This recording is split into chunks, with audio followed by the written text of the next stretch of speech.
Let's talk about authenticity in branding. It's a word that gets thrown around a lot, but what does it actually mean for a business?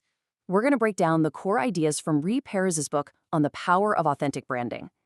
So, let's start with the big question. How much is a brand really worth?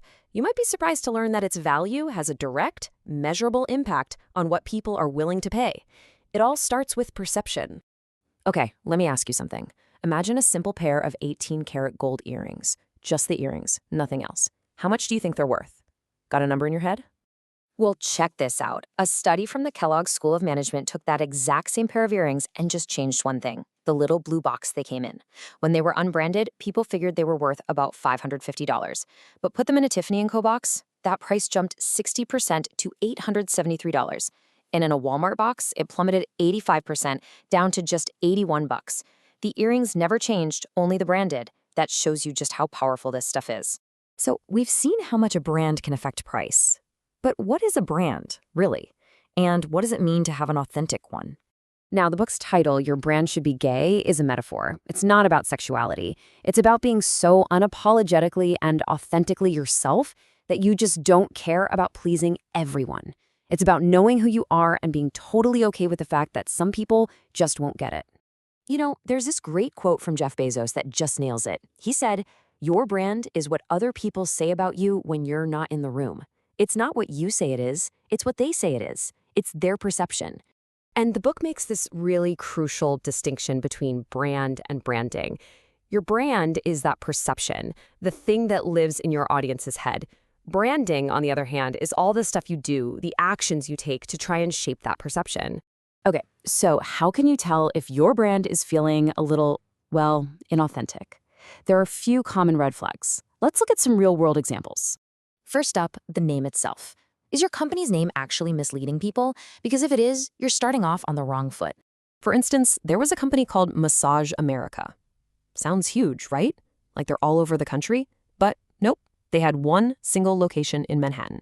And on top of that, massage was just one part of what they did. They also offered things like acupuncture, yoga, and nutrition counseling. So the name was wrong on two different levels. So they rebranded to Empower Bodywork. So much better, right?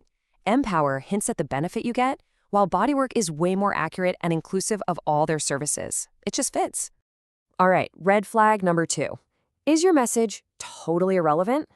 Are you talking to the wrong people entirely? Getting a ton of traffic but no sales is a classic symptom of this. This next example is a wild one. Spalding Decon. They're a crime scene cleanup company.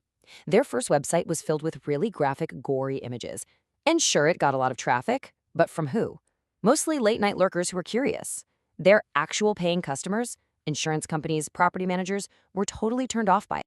So they completely changed their message. They went from this reactive, kind of grim tagline to something much more proactive and reassuring, restoring peace of mind. See the difference? That new message speaks directly to their real B2B clients and what they actually need. And finally, let's talk about the look and feel. Do your visuals tell the right story? Or do they look cheap, generic, or just completely disconnected from who you are? This is such a great visual example. Look at Red Elephant Events. On the left, you've got their original logo. It's fine, I guess. Kind of like a generic piece of clip art.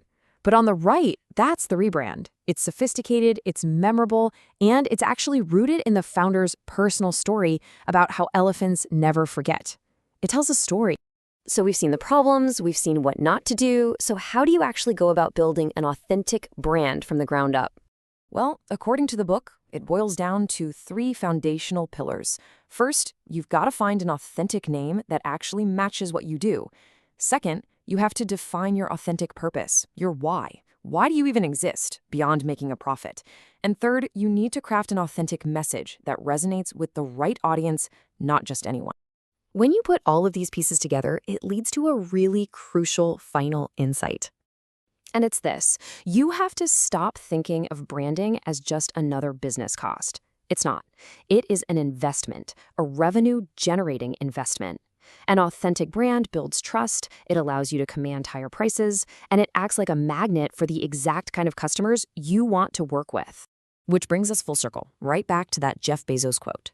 So I'll leave you with this question to chew on.